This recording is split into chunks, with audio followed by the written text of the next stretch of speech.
Hello everyone, welcome back to button from the box. আজকে আবারও কিন্তু আপনাদের সামনে হাজির হয়েছি বাংলাদেশের ফুটবলের আপডেট নিউজ নিয়ে। আর আজকেও কিন্তু বাংলাদেশের ফুটবলের আপডেট নিউজ দেব হামজা চৌধুরী এবং সুলেমান দিয়াবাতেকে নিয়ে, কারণ গতকালকে কিন্তু আরো বেশি সুপার ডুপার ইন্টারেস্টিং নিউজ বাইরে আসছে এই সুলেমান দিয়াবাত এবং হামজা চৌধুরীকে নিয়ে। তো এই দুইটা টপিক নিয়ে আজকে ভিডিওতে মূলত ডিসকাস করার চেষ্টা করবো আপনাদের সাথে। আশা করি আপনারা ভিডিওটা শেষ পর্যন্ত দেখবেন। তো শুরুটা করবো হচ্ছে হামজা চৌধুরীকে নিয়ে। হামজা চৌধুরীর সাথে এই কয়েকদিনে যে ড্রামাগুলো হলো সেগুলো আপনারা আশা করি সবাই জানেন। আর যারা জানেন না, আমি সবগুলা কভার করছি, সেগুলো আপনারা গিয়ে দেখে নেবেন, আপনারা আশা করি বুঝে যাবেন। তো গতকালকে কিন্তু বাফুফে থেকে অফিসিয়াল স্টেটমেন্ট দিছে, সেটা আমাদের জন্য কিন্তু অনেক বেশি খুশির খবর। কারণ অফিসিয়াল স্টেটমেন্ট দিছে মানেই হামজা চৌধুরী এখন বাংলাদেশের হয়ে খেলবে। বাফুফেও হামজা চৌধুরীকে বাংলাদেশের হয়ে খেলানোর জন্য সব প্রক্রিয়া শুরু করে দেবে। অর্থাৎ দুই পক্ষ থেকে কিন্তু অফিসিয়াল ভাবে এখন মানে কথাবার্তা হয়ে গেছে, দুই পক্ষ থেকে অফিসিয়াল ভাবে জানানো হয়েছে দুই পক্ষই দুই পক্ষকে চাই। এখন কাজ হচ্ছে শুধু বাফুফে সম্পূর্ণ পেপার ওয়ার্ক কমপ্লিট করে ফিফাকে জমা দেয়া। আর ফিফা এখান থেকে গ্রিন সিগন্যাল দিলেই কিন্তু হামজা চৌধুরীর বাংলাদেশের হয়ে খেলার জন্য আর কোনো বাধা থাকবে না। আর বাফুফে কিন্তু বেশি করে চাচ্ছে হামজা চৌধুরীকে সেপ্টেম্বরের যে ফিফা উইন্ডো আছে ওই ফিফা উইন্ডোতে বাংলাদেশের হয়ে খেলানোর জন্য। আর যার কারণে মূলত কিন্তু বাফুফে এখন Hamza Chowdhury paper work complete করার জন্য উঠে পড়ে লেগে গেছে। আর বাফুফে কিন্তু অফিসিয়াল স্টেটমেন্টে বলছে বাফুফে থেকে ইংল্যান্ডের যে রাষ্ট্রদূত আছে এম্বাসিতে, ওই এম্বাসি রাষ্ট্রদূতের সাথে বাফুফে নিজে যোগাযোগ করছে এবং ইংল্যান্ডে থাকা ওই এম্বাসির রাষ্ট্রদূত ও নিজে কিন্তু হামজা চৌধুরীর ফ্যামিলির সাথে যোগাযোগ করছে। আর বাফুফে যতটুকু পারে ইংল্যান্ডের এম্বাসির সাথে ওরা কন্ট্যাক্ট রাখার চেষ্টা করতেছে এবং হামজা চৌধুরী যেন যত দ্রুত সম্ভব পাসপোর্ট এবং যত দ্রুত সম্ভব নাগরিকত্ব পায় সেটার ব্যবস্থা করার চেষ্টা করতেছে। তো এই যে একটা অফিসিয়াল স্টেটমেন্ট আসলো বাফুফে থেকে, এটা কিন্তু বাংলাদেশের ফ্যানদের জন্য অনেক অনেক বেশি সুখবর, অনেক বেশি আশার আলো দেখতে পাচ্ছি এখন আমি হামজা চৌধুরী বাংলাদেশের হয়ে খেলার ব্যাপারে। আমার মতে বর্তমানে হামজা চৌধুরীর বাংলাদেশের হয়ে খেলার সম্ভাবনা 99.9%। শুধুমাত্র এখন বাকি হচ্ছে ফিফার গ্রিন সিগন্যাল।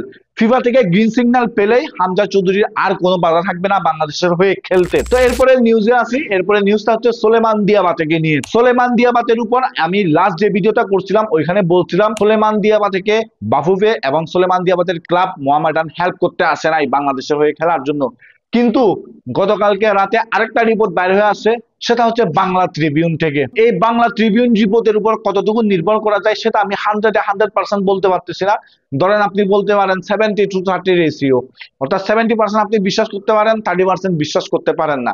কারণ এত রিলেভেল সোর্স নাই এই বাংলা ট্রিবিউন। ওরা রিপোর্ট করছে বাংলা ট্রিবিউন থেকে যখন বাফুফের সাথে যোগাযোগ করা হয়েছে তখন বাংলা ট্রিবিউনকে বাফুফে বলছে ওরা হামজা চৌধুরীর ব্যাপারে যথেষ্ট পরিমাণ হেল্প করার চেষ্টা করতেছে আর হামজা চৌধুরীকে ওরা বাংলাদেশের হয়ে খেলানোর জন্য অনেক বেশি আশাবাদী।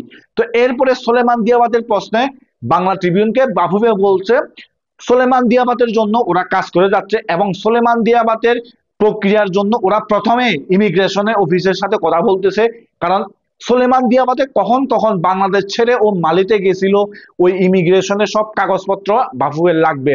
কারণ সুলেমান দিয়াবাতে যদি বাংলাদেশের হয়ে খেলাতে হয়, অর্থাৎ বাফুফে যদি ফিফা থেকে অ্যাপ্লাই করে যে সুলেমান দিয়াবাতেকে বাংলাদেশের হয়ে খেলানোর জন্য, তখন কিন্তু বাফুফেকে দেখাতে হবে যে সুলেমান দিয়াবাতে বছরে মানে এক বছরে অন্তত 6 মাস বাংলাদেশে ছিল, অর্থাৎ 180 দিন অন্তত ও বাংলাদেশে ছিল।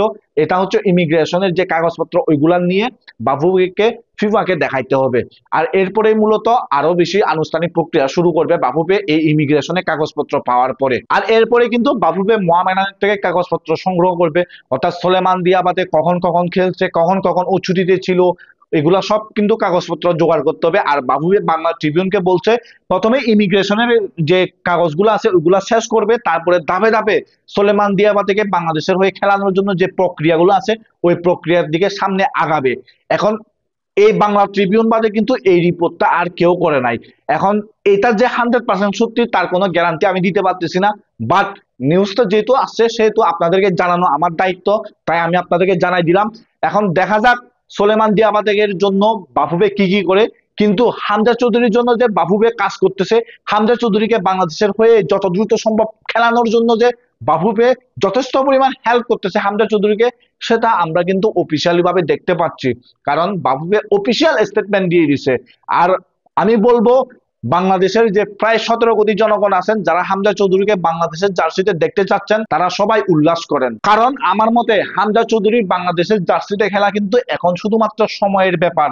যেহেতু হামজা চৌধুরীও মত দিছে বাংলাদেশের হয়ে খেলতে এবং বাফু ভাইও ওরা চাইতেছে হামজা চৌধুরী বাংলাদেশের হয়ে খেলুক, তাইলে এখানে আমার মনে হয় সবকিছু কমপ্লিট হয়ে গেছে। এখন ফিফার নিয়ম অনুযায়ী কাগজপত্র রেডি করে ফিফাকে জমা দিলে কাজ শেষ। তো এই কারণে হামজা চৌধুরীকে নিয়ে আমি অনেক বেশি আশাবাদী, কিন্তু সোলেমান দিয়াবাতেকে নিয়ে কতটুকু আশাবাদী হব সেটা আমি এখনো বুঝতেছি না। আমি যদি পরবর্তীতে আরো কোনো আপডেট পাই সেটা অবশ্যই আপনাদেরকে জানাবো আমি। আর এই হামজা চৌধুরী এবং সোলেমান দিয়াবাতের রিপোর্ট গুলা নিয়ে আপনাদের কি মতামত সেটা আপনারা অবশ্যই কমেন্ট বক্সে জানাবেন। আর আপনাদের সাথে দেখা হবে নেক্সট কোনো ভিডিওতে।